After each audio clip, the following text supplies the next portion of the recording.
Picture this moment unfolding in the dim glow of my apartment lamp on the night before my college graduation. After 4 grueling years of juggling community college courses with endless waitressing shifts and freelance graphic design gigs that barely covered the rent in my cramped Dayton suburb hideout, when my phone suddenly buzzed with a text from Mom that twisted my excitement into a knot of doubt and quiet anger, reading something along the lines of, "Sorry, kiddo, we're just too wiped out from the long week, and Lisa's not feeling her best either, but we're so proud of you and can't wait to celebrate when you get back home." I stood there in the middle of my living room, surrounded by scattered note cards for the speech I'd rehearsed a dozen times and a half-eaten pizza box from the corner joint that had become my go-to comfort food during finals week, staring at those words on the screen while my mind raced back through all the build-up I'd poured into this day, from the invitations I'd sent out months in advance with colorful flyers I'd designed myself featuring graduation caps and confetti to make it feel special, to the way I'd imagined Dad cracking one of his corny jokes about how his little artist was finally making it big, and Mom snapping a million photos with her old point-and-shoot camera just like she used to at my high school art shows, only for this text to land like a wet blanket over the whole fantasy. Lisa, my 24-year-old sister, who had always been the family's golden ticket to drama-free affection, the one who breezed through life dropping out of her so-called art program after just 2 semesters to pursue vague dreams of becoming an influencer through endless selfies and half-baked content ideas that never quite took off, was suddenly not feeling her best, which in her world probably meant nothing more serious than a mild hangover from whatever party she'd stumbled into the night before or a skipped meal after scrolling through social media feeds full of everyone else's highlight reels. I hesitated over my reply, fingers hovering as that familiar pang of being the overlooked one surfaced again, the reliable daughter who had always shouldered the load without complaint, from covering her rent during those tough times when she forgot to pay her own bills to hosting family holidays in my tiny space, because everyone else claimed they were too busy with her latest crisis. But eventually I typed back a simple, "No worries at all. Looking forward to seeing you soon," because what else could I do in that moment without unraveling the fragile thread of hope I still held for some semblance of family support on my big achievement? To shake off the creeping disappointment, I called my best friend Carla on video, the one who'd been my rock through every late-night cram session and heartbreak over family slights. And we laughed about how my parents' version of exhaustion must involve feather beds and room service. If Lisa was involved, with me joking that maybe I'd dedicate my entire speech to all the folks who think a good nap trumps showing up for their kid's milestone, what a load of baloney that would be.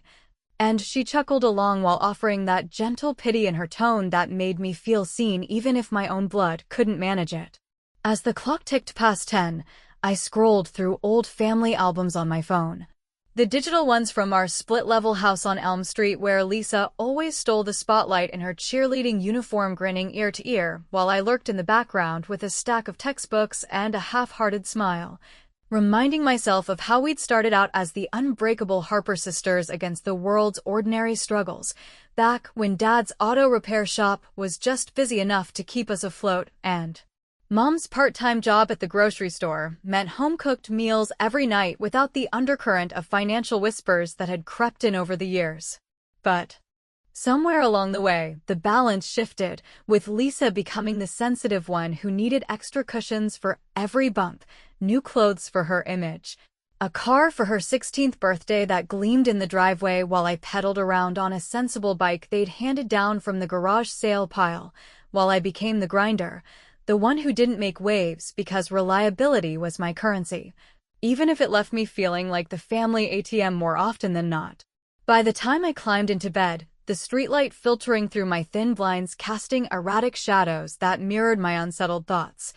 my phone lit up once more, not with the encouraging message I'd half hoped for, but with a fleeting glimpse of Lisa's Instagram story that she must have accidentally left public, showing a quick video of swirling bubbles and soothing music that evoked those glossy spa commercials you catch flipping channels late at night, the kind promising escape from everyday grind but out of reach for folks like us scraping by on dual incomes that never quite stretched far enough. I dismissed it at first as her just mindlessly scrolling while dealing with whatever minor ailment she claimed, but then my ancient landline rang out of nowhere, the one I kept for emergencies because cell service in my building was spotty at best. And when I answered, all I caught was muffled voices too distant to decipher fully, though one gravelly laugh sounded unmistakably like Dad's after a long day under the hood of some customer's rusty sedan, followed by a snippet that might have been, "Spa day sounds perfect," drifting through the line before it cut to static and silence. My pulse quickened in the darkness, that overheard fragment planting a seed of suspicion that refused to settle, making me wonder if their exhaustion was just a convenient cover for something more deliberate. A choice that would turn what should have been my triumphant morning into the opening act of a family betrayal I never saw coming, one that would force me to rewrite not just my speech, but the entire script of how I saw my place in the Harper clan, leaving me staring at the ceiling with questions swirling like those bubbles in Lisa's story. Questions that hinted at deeper rifts waiting to surface and demand answers I wasn't sure I wanted to hear. Waking up to the insistent blare of my alarm clock set to some overly cheerful pop song meant to pump me up for the biggest day of my post-college life so far. After tossing and turning all night with that nagging suspicion from the mysterious phone call still echoing in my mind like an unsolved riddle, I forced myself out of bed in my dimly lit apartment where the morning light filtered through curtains that had seen better days, slipping into the cap and gown that hung in my closet like a symbol of all the sacrifices I'd made over 4 years of balancing classes with jobs that left me smelling like fryer grease and coffee grounds. The drive to the community college auditorium wound through the familiar streets of Dayton, past the same chain of strip malls and drive-through windows that had become the backdrop to my 20s. A monotonous loop that mirrored the predictability of my family's letdowns, and all the while I kept stealing glances at my phone propped in the cup holder, willing it to light up with a sudden burst of enthusiasm from Mom or Dad saying they'd changed their minds and were racing over right that second, though deep down I knew better from the pattern of excuses that had defined our interactions for years.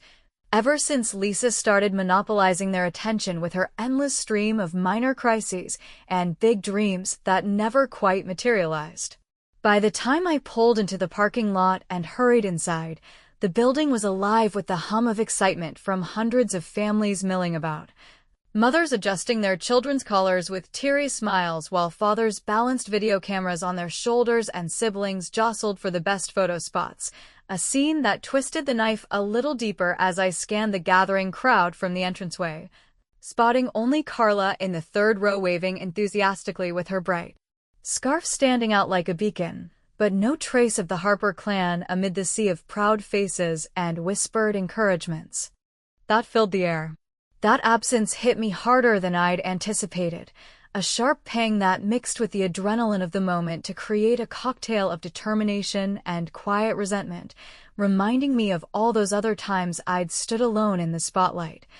Like my first art exhibit in high school where I'd sold 3 pieces only to come home to a fridge note saying they were at Lisa's soccer game, or the quiet promotion at my design freelance gig last year that went uncelebrated because they were helping her move into yet another apartment she couldn't afford on her own. I found my seat among the other graduates, the polyester of the gown scratching against my skin as I fidgeted with the program in my lap, pulling out my phone once more to distract from the growing knot in my stomach. And that's when Carla's text came through in our group chat, not a direct message but a shared screenshot from her social media feed that she must have stumbled upon while waiting, showing a crystal-clear photo of Mom draped in a plush white robe by what looked like an indoor pool, her face relaxed in a way I hadn't seen in months, with Dad slouched comfortably in a lounge chair nearby nursing a drink and Lisa striking her signature pose with a peace sign. Her hair twisted up in a towel as if she owned the place, the whole image captioned with "Family Recharge Day," pure bliss in the middle of it all. My breath caught in my throat as I enlarged the picture, noting the timestamp from just an hour earlier and the location tag for a upscale spa retreat in Cincinnati about 40 miles away. The kind of spot that promised luxury escapes with hot stone massages and cucumber facials far beyond what our family's budget should have allowed. especially given the constant complaints about tight finances and Dad's long hours at the auto shop keeping him on his feet until the wee hours. Rage surged through me then, hot and unfiltered, mingling with the betrayal of their too-tired lie.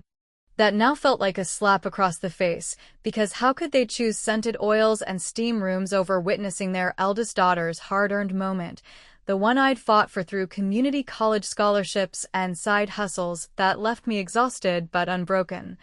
While Lisa lounged as the perpetual priority, her not feeling great, apparently cured by a day of pampering that screamed favoritism louder than any argument we'd ever had. I typed out a message to Mom without thinking, my fingers flying across the screen with "I'm here at graduation now, where are you guys really? Because this doesn't look like crashing on the couch," hitting send before I could second-guess the directness,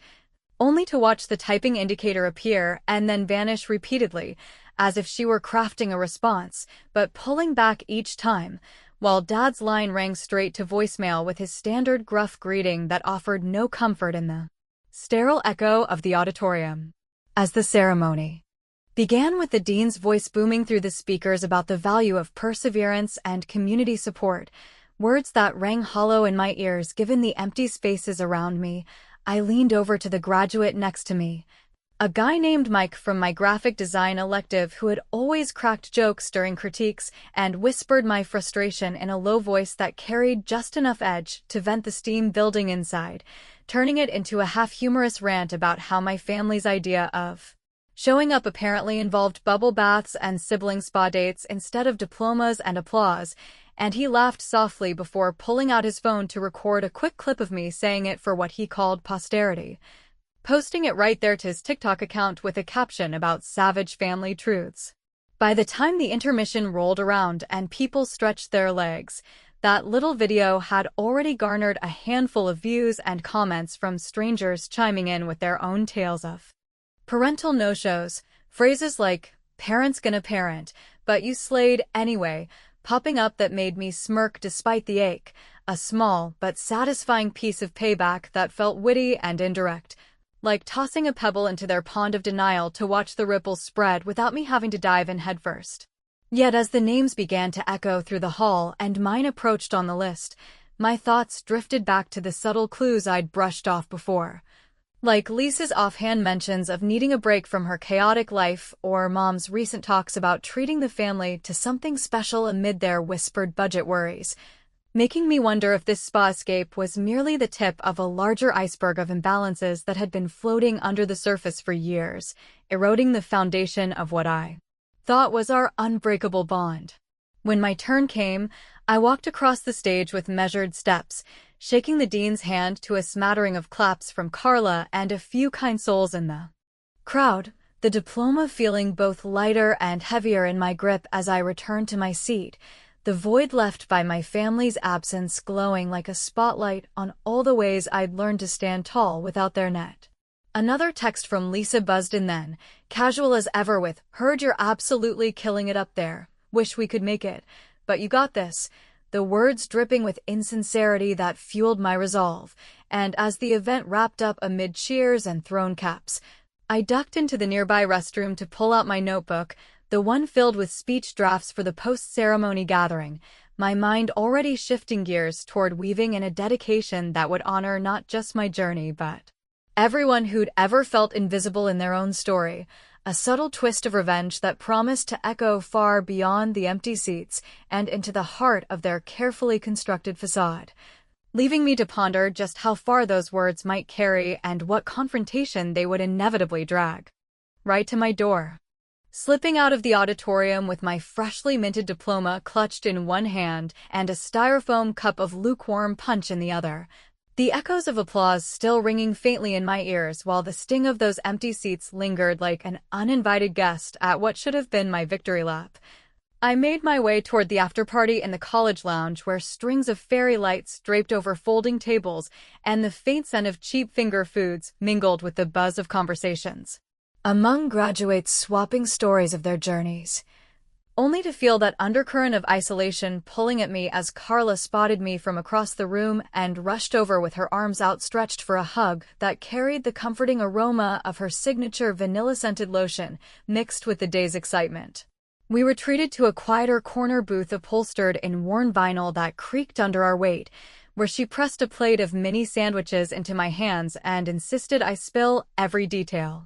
of the ceremony, laughing along as I recounted the absurdity of my family's spa betrayal with a dry humor that masked the deeper hurt bubbling beneath, joking that their idea of supporting my big day must involve matching robes and herbal teas rather than the simple act of showing up with a sign or even a text that arrived on time, though her sympathetic nods made it clear she could see right through my attempt to play it off as just another Harper family quirk. That light-hearted venting soon gave way to a heavier reflection as I thought back to all the patterns I'd overlooked or excused over the years. Like the summer I'd quietly covered Lisa's rent payments when she claimed her latest gig as a freelance photographer wasn't panning out, dipping into my own savings from waitressing tips to keep her from eviction because Mom had whispered that your sister's going through a phase and needs our help more right now, or the string of family holidays I'd ended up hosting solo in my apartment with takeout from the local Thai place because they were always tied up with her latest dramatic fallout from a failed relationship or a botched opportunity that demanded their full emotional bandwidth. Was I the perpetual fool for extending that olive branch every time, believing that my reliability would eventually earn me the same unwavering loyalty? Or had they simply grown so accustomed to casting me as the strong one that my needs blended into the background noise of their chaotic priorities? A dynamic that now felt less like tough love and more like a deliberate oversight that chipped away at the foundation of what I once thought was our solid family unit back in the days when Dad's auto shop stories filled dinner tables and Mom's grocery store shifts ended with shared laughs over pot roast. To shake off the spiraling thoughts, I mingled with a small cluster of fellow graduates near the dessert table, the air thick with the sugary scent of store-bought cookies, where I shared the story of Mike's impromptu TikTok clip and the trickle of supportive comments it had sparked, drawing nods and shared anecdotes from others who'd faced similar parental no-shows. Like one woman who described her folks skipping her wedding rehearsal for a spontaneous fishing trip with her brother because family traditions come first. A tale that bonded us in that mutual understanding of being the overlooked sibling in a lineup where favoritism called the shots without apology. But then my phone vibrated insistently in my pocket, pulling me back to the present with a voice memo from Dad that I'd been half dreading since the ceremony ended. His gravelly voice coming through the speaker in the relative quiet of the lounge as I stepped aside to listen, saying something to the effect of, "Hey things got held up here with Lisa not doing so hot and needing some real rest. We didn't mean to let you down. Promise we'll make it right over a big dinner soon. Don't stay mad at us." Delivered in that casual tone he reserved for explaining away late bills or missed calls, as if ditching a graduation could be brushed off like forgetting to pick up milk on the way home from work. I replayed it for Carla right there, her eyes rolling skyward as she muttered that it sounded like the same old crock they'd been feeding me since high school, a comment that prompted me to dig deeper into the why behind their choices. My mind flashing to fragmented conversations I'd overheard during recent family visits, like the time I caught Mom on the phone in the kitchen discussing extra cash for Lisa's latest venture, while Dad nodded along with a weary sigh that hinted at strains I hadn't fully grasped. Later, as the party thinned out and people drifted toward the exit with hugs and promises to keep in touch, I lingered by the coat rack nursing a now-cold cup of coffee, only to overhear two of our distant aunts, women from Mom's side who'd actually made the drive to show up, chatting in low voices about the family's financial tightrope, one saying to the other that Tom and Janet have been quietly funneling whatever they can scrape together into Lisa's pipe dreams again, like that online boutique flop last year, while Emily's out there pulling her own weight without a peep. But you know how parents get with the baby of the family, a revelation that landed like a thunderclap amid the fading laughter of the room, confirming my worst suspicions that their exhaustion was layered over a deeper imbalance where my sister's whims got bankrolled at the expense of fairness. turning what I'd always chalked up to blind affection into a calculated favoritism that left me footing not just my own path, but the emotional bills for everyone else's indulgences. That bombshell stirred a fierce internal dilemma as I drove home later that night, the city lights blurring past my windshield while my hands gripped the steering wheel tighter than necessary, debating whether to storm over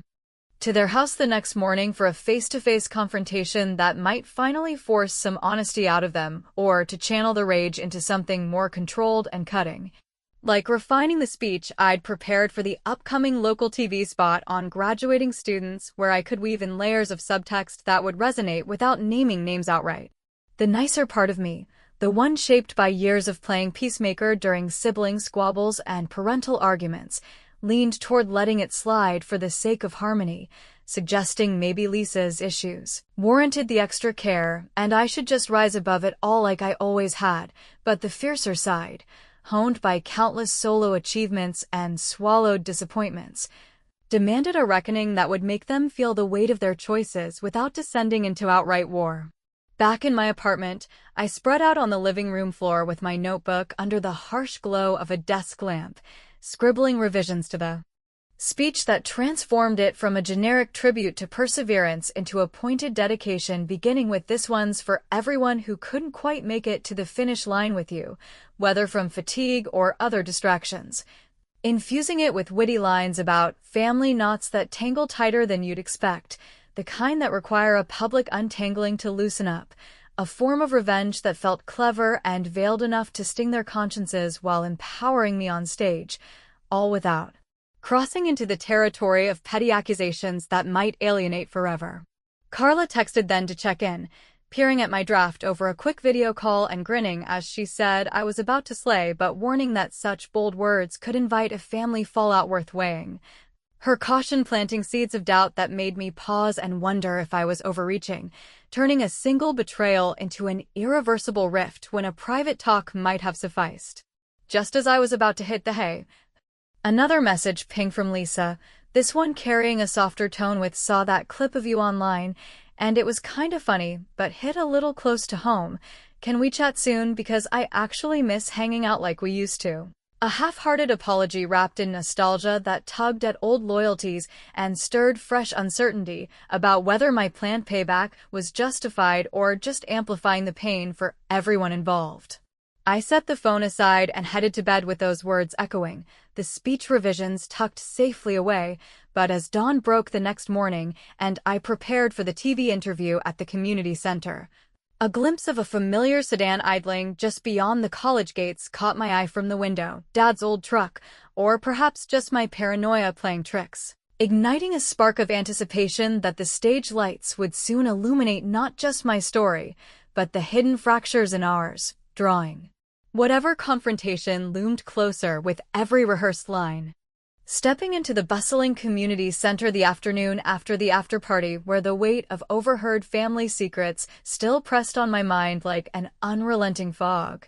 with the air humming from the low chatter of other graduates milling about and the sharp scent of fresh coffee mingling with the metallic tang of camera equipment being set up under bright lights that cast long shadows across the scuffed linoleum floor, I felt a potent cocktail of nerves and simmering resolve churning in my stomach as Rita, the producer, a brisk woman in her 40s with a clipboard clutched like a shield and a Midwestern accent that cut through the noise, directed me to a holding area backstage where folding chairs lined the wall and a mirror reflected my determined expression back at me. Her instructions clear that I'd follow a few other speakers in a segment focused on hometown success stories for the local cable channel that could reach thousands in the Dayton area by evening. Carla had tagged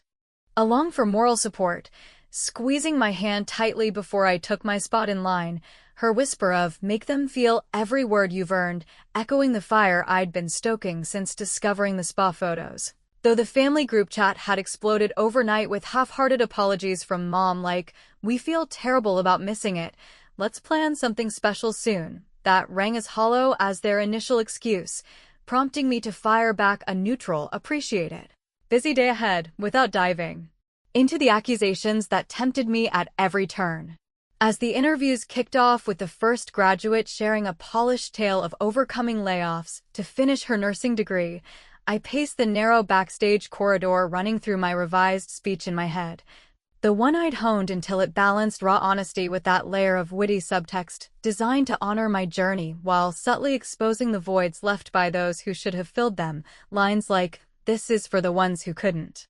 quite sync up their schedules, whether from true fatigue or just life's tangled priorities, carrying the sting of the spa betrayal without naming it outright, a clever form of revenge that would let the truth seep through like ink on wet paper. When Rita waved me forward, the lights hit my face with a warmth that made my skin prickle and my under-eye circles from a restless night stand out under the unforgiving glare. But I drew a steady breath and launched into it with the confidence forged from years of pitching designs to skeptical clients at freelance gigs. Starting strong by describing how graduation represented not just a piece of paper, but the culmination of late nights hunched over a laptop in my dim apartment and shifts that blurred into one another at diners where tips were the only reward for sore feet and forced smiles. The camera crew nodded along as I built to the heart of it, my voice gaining strength with each word, declaring that true perseverance shines brightest when supported by those closest, yet even without them it forges something unbreakable, then delivering the pivotal line with a light humorous lilt to mask the edge. So this one's dedicated to everyone who couldn't show up today. Maybe they were too tired from the week, or off recharging at a spa with your sibling while you crossed that stage solo, but it teaches you to stand taller without the crutch, turning absence into your own kind of fuel. Rita's eyebrows arched in surprise from behind the monitor, and a murmur rippled through the small audience of fellow grads and crew members seated nearby, some shifting uncomfortably while others leaned in with knowing smiles. The subtext landing just as I'd hoped, like a well-aimed dart that pricks without drawing blood, witty enough to draw chuckles from those who'd caught similar family wins, but pointed enough to echo the favoritism I'd uncovered, a satisfying payback that empowered me in the moment without descending into outright vitriol. Wrapping up with a nod to the future and how such trials build resilience for whatever came next in my graphic design career, I stepped back as the lights dimmed, the producer pulling me aside with a grin to say it was raw and real, might even go beyond local. Her words sending a thrill through me that mixed triumph with the nagging worry of fallout, because while the revenge felt clever and controlled, it also cracked open the door to questions about whether I'd crossed a line from personal catharsis into public shaming. Driving home through the late afternoon traffic that clogged the highways around Dayton with commuters heading to early dinners, my phone began vibrating relentlessly in the passenger seat. First with notifications from Mike's original clip gaining traction after someone shared a teaser of my interview, then comments flooding in on social media platforms where strangers related with phrases like, "That spa line," "Chef's kiss for calling it out without the mess," and "Parents and their golden children, but you own that stage." The growing buzz turning what started as a quiet vent into a semi-viral moment that spread through local news feeds and group chats faster than I'd imagined, amplifying the satisfaction of my words reaching ears that might make my family squirm from their living room couch. Mom's call came through then on Bluetooth, her voice strained and higher pitched than usual as she demanded to know, "What on earth was that speech about, Emily? Because it sure sounded like you were dragging us through the mud on live TV." To which I replied evenly that I was simply sharing my truth about feeling unsupported, suggesting they tune in for the full airing if they wanted context, while Dad followed up by a text with a defensive, "Didn't intend to hurt you like this, Lisa really." Needed the break after her rough patch, his words twisting the knife by framing her indulgence as necessity and mine as an overreaction, a dynamic that forced me to confront the deeper conflict of whether my public nudge was empowering or just petty escalation in a cycle of resentment that had simmered for years. As evening settled in with the sun dipping low and casting orange hues across my apartment windows, doubts began to crowd my mind during the quiet wait for the broadcast, making me pace the kitchen while microwaving leftovers from the lounge party. Wondering if viewers tuning in would see me as the brave underdog standing up to favoritism or the bitter sibling airing laundry that should have stayed folded, a dilemma that tugged at the part of me still craving reconciliation even as the revenge's sweet aftertaste lingered on my tongue. Then at 8 sharp, the segment aired, my face filling screens across the region as the clip circulated online with headlines popping up on community sites like "Local Grad's Fiery Tribute Calls Out Family Absences," the exposure feeling both vindicating and vulnerable as shares piled up and the subtle reveal of the spa truth rippled outward without me spelling it out, a clever culmination of the payback I'd plotted that left me breathless with its reach. The conflict swelled further when Lisa's call pierced the post-air silence, her voice breaking into sobs as she accused the speech of painting them all as villains and insisted she was heading over right away to hash it out. Her raw emotion pulling at threads of our shared history from childhood sleepovers to teenage confidences, leaving me frozen by the window overlooking the darkening street and questioning if my stage moment had bridged the gap or widened it into an abyss from which recovery might prove impossible. As headlights swept into the driveway moments later, unannounced and heavy with the promise of confrontation, I braced myself on the threshold with heart pounding against my ribs, the sting of my words still fresh in the air like ozone after a storm, ready to face whatever truths or tears the night would unleash while the ambiguity of our family's future hung suspended, a cliffhanger in the fading light that mirrored the unresolved ache within me. Answering the sharp rap at my door just past midnight with the street lamp casting elongated shadows across the porch that made Lisa's silhouette look smaller and more vulnerable than I'd remembered from our last tense family gathering. Her eyes red-rimmed and mascara trailing faint black streaks down her cheeks while she stood there in a rumpled designer jacket that screamed recent impulse buy and carried the faint whiff of that upscale spa's lavender-infused lotions, I felt a whirlwind of emotions collide inside me like cars merging onto a rain-slicked highway, part of me softening at the sight of my little sister reduced to this raw state after years of skating through life on waves of parental indulgence. Yet another part hardening with the fresh recollection of empty auditorium seats and the viral ripple of my speech that had exposed our family's skewed loyalties to an audience far beyond our suburban bubble. She didn't pause for pleasantries or an invitation, pushing past me into the narrow entryway of my apartment where the remnants of my solitary post-broadcast meal sat cooling on the coffee table amid scattered remote controls and a half-folded blanket from the couch. Launching into a torrent of words laced with sobs about how the TV segment had hit the local news feeds like a bombshell, and now all her friends from that fleeting influencer circle were blowing up her phone with judgmental texts and memes that twisted my subtle digs into outright caricatures of our parents as neglectful villains, her voice cracking as she collapsed onto the edge of the sofa and clutched a throw pillow like a lifeline, insisting that Mom and Dad were holed up at home in a state of total meltdown.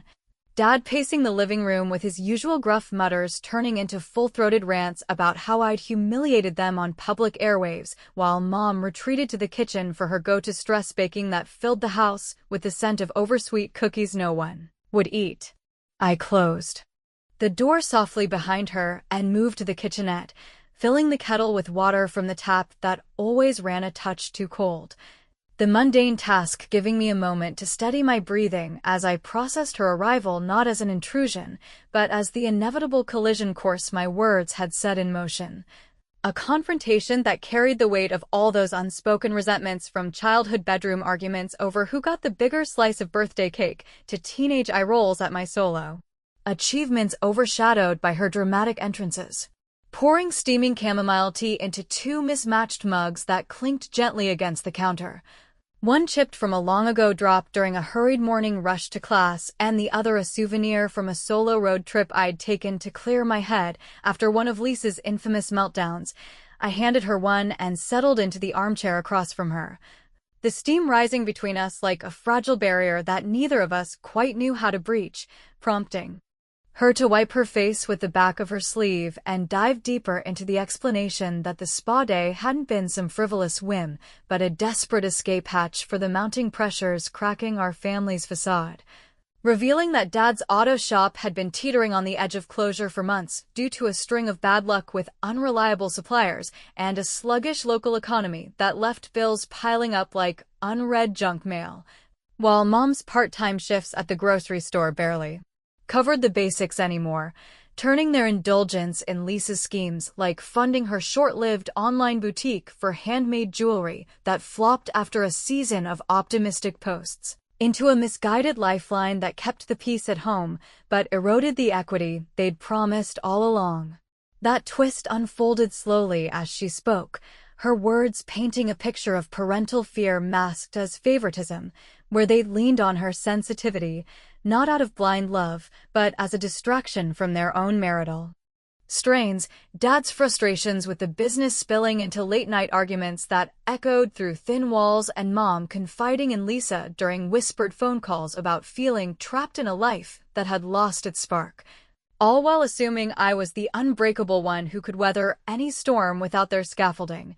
Assumption that now struck me as both a compliment to my resilience and a profound neglect of the loneliness it bred in moments like my graduation, where their absence felt like abandonment rather than oversight. Hearing it laid bare stirred a bitter laugh from deep in my chest, the kind that bubbles up from years of swallowed pride and serves as armor against the vulnerability threatening to surface, because if their spa retreat was therapy for a crumbling foundation, then skipping my milestone became their way of preserving the illusion of control, a choice that humanized them in their flaws, but didn't erase the sting of being the daughter deemed strong enough to go it alone, even as it forced me to confront whether my speech's clever barbs had illuminated truths worth the pain or merely amplified fractures that might never mend. As the tea cooled in our hands and the room filled with the soft hum of the refrigerator kicking on in the corner, Lisa's sobs tapered into sniffles that revealed her own regrets, admitting how she'd soaked up the extra attention without questioning its cost to me. From the hand-me-down resentments of shared bedrooms where her posters dominated the walls to the adult patterns where my freelance successes got polite nods while her half-baked ventures drew emergency family meetings, a dynamic she'd enabled by playing the role of the needy one because it shielded her from the real-world grind I'd embraced out of necessity. That admission opened the door for my own measured response, not an explosive outburst, but a wittier form of closure that I'd been rehearsing in my mind since the stage lights faded, pulling out my laptop from the side table with its screen still glowing faintly from replaying the segment, and opening a folder of old emails and bank statements I'd compiled over the years, the digital trail of my pleas for tuition assistance, met with vague "times are tough" replies juxtaposed against transaction records of spa charges and Lisa's boutique startup costs that I'd pieced together from shared family accounts, laying it all out before her like a quiet courtroom exhibit as I said in a calm but pointed tone that this wasn't solely about the missed ceremony anymore, but about the cumulative weight of choices that had tilted the scales so far in her favor, suggesting that if she truly wanted to rebuild what the betrayal had cracked, it started with owning her piece of the puzzle rather than arriving on doorsteps with tears as the only currency, a revenge that cut deep through accountability without raising voices or slamming doors, satisfying in its precision like a well-composed design that conveys volumes through subtle lines and shadows. She stared at the screen for a long moment, the color draining from her face as the patterns clicked into place, the golden child facade crumbling under the light of unvarnished truth that forced her to see not just my hurt, but the complicity in her comfort. A shift that brought fresh tears, but also a tentative nod of understanding, her voice small as she promised to talk to Mom and Dad about making amends that went beyond apologies, perhaps even chipping in from her sporadic gig money to balance some old debts or advocating for equal footing in future family decisions. As the clock edged toward 2 a.m. and she rose to leave with a hug that lingered longer than our recent ones, carrying the warmth of reluctant reconciliation mixed with the chill of lingering doubts, I walked her to the door and watched her car pull away into the quiet night, the taillights fading like embers of a fire we'd both stoked and struggled to contain, leaving me alone in the driveway with the crisp air nipping at my skin and my mind swirling with the ambiguity of what came next. Would this spark genuine change? like honest conversations over Sunday dinners without the undercurrents of favoritism, or would it widen the gaps into permanent distance where trust became a relic of simpler times? A question that hung unresolved as I retreated inside and stared at the ceiling, the echoes of my speech and her parking lot tears blending into a tapestry of family knots that might loosen with time or tighten into something unbreakable. Pondering in the silence whether the revenge I'd crafted from words and revelations was the key to freedom, or just another layer in the cycle of hurt that defined us Harpers, leaving the future as open-ended as the dark horizon stretching beyond my window.